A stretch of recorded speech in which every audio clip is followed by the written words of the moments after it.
Proton Saga MC3 upgrade interior ambient light. Ini sudah siap, mari kita tengok view dari dalam kereta.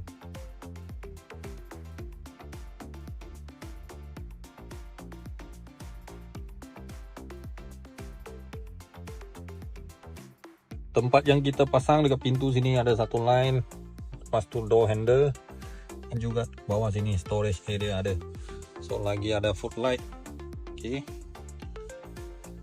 Sekali dengan dashboard. Untuk control ambient light ni dekat handphone sini.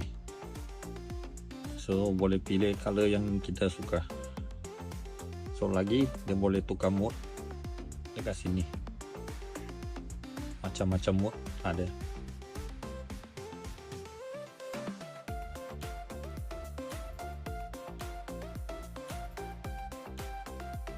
Okey.